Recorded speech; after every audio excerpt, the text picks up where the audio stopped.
This is Captain Noob, and this is the Beretta 92 FS Sword Cutlass pistol. This is a standalone pistol that has got a little bit of customization to it, but not as much as you would find the regular Deliverer. Speaking of the Deliverer, this thing uses a Deliverer animations, and I've got a replacer for that, so we're actually going to see some cool animations for this too, which is great. Getting into the attachments here, this thing is going to be following the same beats as you would with a regular Deliverer there, so we'll chuck that up to Advanced Receiver, and a hardened barrel for a little bit more damage at the cost of weight, and the sharpshooter's grip will definitely go on there, even though it doesn't really change the look of this thing at all. It's just all for aesthetics and stats, and the quick eject mag will probably do as well as a legendary effect if you feel like it. So this thing hasn't got a suppressor, however will I survive? Well, let's see. Okay, in Gunner's Plaza with our Sword Cutlass pistol, and note the animations are going to be quite interesting as we get into this. So without a suppressor, this thing does about 200 damage, so we should be in good hands even though we aren't going to be able to spam sneak attack criticals. So first off, we'll just go ahead and shoot this there, and just get that initial sneak attack critical there doing about 400 damage, which is pretty good. And now, as we get stuck into these gunners, it is worth mentioning that this thing actually has a little bit more recoil than your average fallout weapon, so be sure to bloody hold down that on that mouse or the stick, whatever thing you're using, to actually make this thing accurate, and maybe even burst fire or fire a little bit slowly if you can't control the recoil, like me. I'm gonna have to get a little bit used to this, but we should be fine. Now in terms of power, we're actually doing pretty well here, and I think someone fell down. I'm not sure why that legendary gunner wasn't in there. We'll get rid of these turrets nice and quickly. Wow, that was a premature reload, didn't mean to do that. Let's go ahead and jump down and kill this gunner lieutenant there. So with a mag, we can get him at about 4 or 5 shots, and I'm guessing less with actual headshots, which is great. So this thing is ticking the damage boxes, even though it is only a lowly 9mm pistol. So yeah, I'm actually quite happy this thing is doing okay. Oh, Captain Bridget, no, we have to get rid of you and VATS because you've got a mean gun on you. So yes, as we are shooting her in the face and VATS, we're doing pretty good damage, and we'll go for a crit here, see if we can't line both of these up. Just stand right in front of her. In fact, that irradiated Gauss rifle is going to be useful. At least take that bloody gun off ya. There we go. Yep, you can just keep on shooting me, get the little bit of healing with Ghoulish. Nope, it's doing a little bit too much damage to see any healing, which is unfortunate, and I did leave a person up there. We'll get him as we come back, but for now, we'll just go ahead and hip fire this legendary gunner to death. Ooh, you've got a Gauss rifle too. I think I just saw instigating Gauss rifle. You want to pick that up? No? Alright, down you go. Oh, that's an instigating Gauss rifle. That's a drop right there, boys. Alright, now we are going toe-to-toe with these gunners. That one had a never-ending weapon. That's good for her.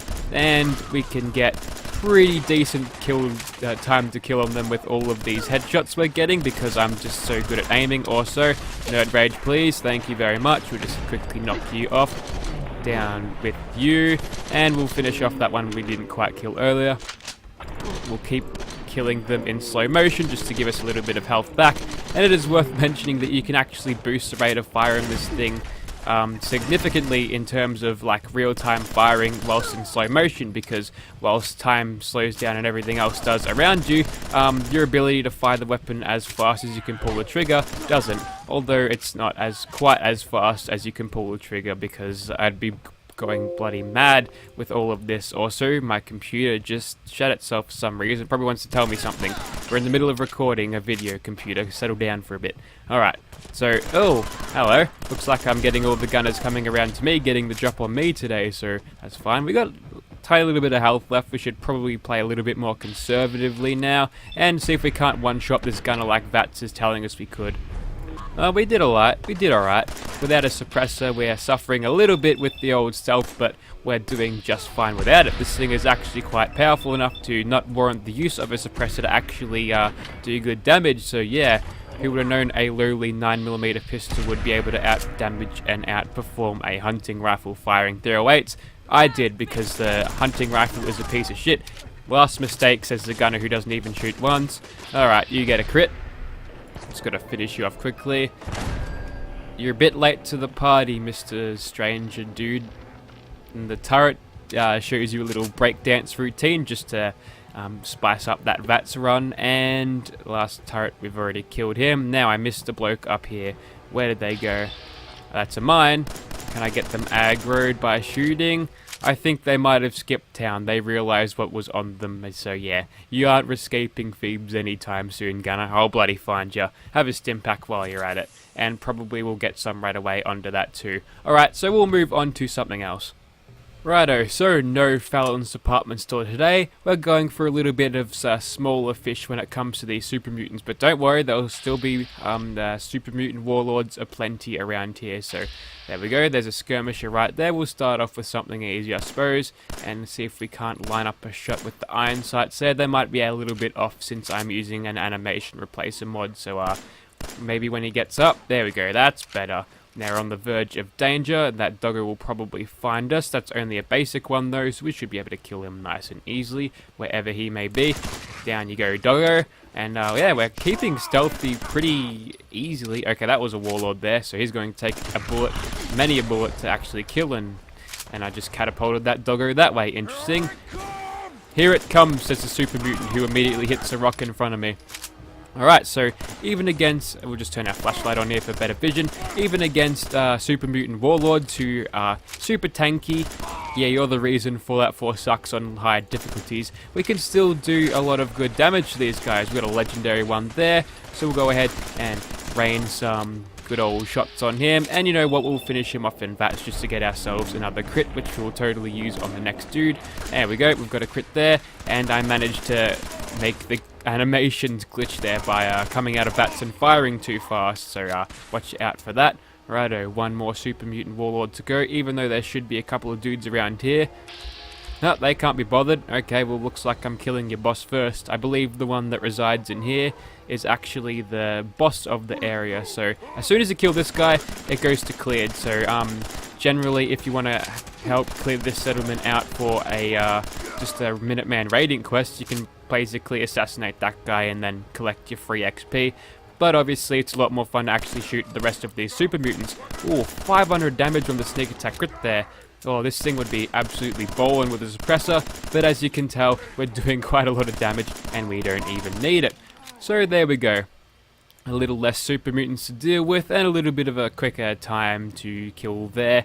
This thing could probably do Fallon's pretty easily, but there you've seen it against the super mutants there. So you know what? Let's take on something of the Far Harbor variety. Oh dear, it looks like the creatures of the fog have invaded the Commonwealth and have not been placed there by me at all. We should probably kill them for the good of the Commonwealth people and stuff. So, we'll load this thing up in VATS and see how well we can do just by spamming criticals there. 160 damage on that fog crawl there with the sneak attack crit. And another one there, doing 224 I believe I saw. And look at the way it walks. I love the way it walks. It's such a cool creature. I'm not even sure what it's supposed to be before pre-war. Maybe it's like a praying mantis who just like hit the gym a lot. But yeah, definitely a cool looking dude there. And the Far Harbor creatures were very well done, I believe. They look pretty horrific. You wouldn't want to come across these guys in real life. But as you can tell here, the M9, just their sword Cutlass M9 is just making an absolute mockery of this monster there. Although we're almost out of our VATS run here, we get another crit there, add to the spam there. 263 damage with a sneak attack crit there. I believe his head being crippled gives him slightly less perception, but now it is actually time for fighting. Now, one of the good things about fighting these fog crawlers is that you can actually bugger up his legs and he'll just sit there.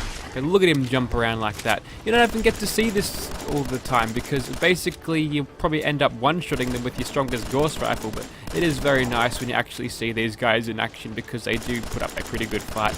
And yeah, you don't really see it all that much. And if you haven't got the Far Harbor DLC, I highly recommend grabbing it because it is a very, very high quality DLC, just like Nuka World, but it's a little bit different than Nuka World. It's more about the people and trying to surviving, and since it's more thematically sort of a serious thing rather than just like a piss fest in a Nuka World with lots of raiders and a gang and all of that and taking that over. So it's a different slice of paper. It's actually kind of nice to see that after a while once you've been used to playing Nuka World.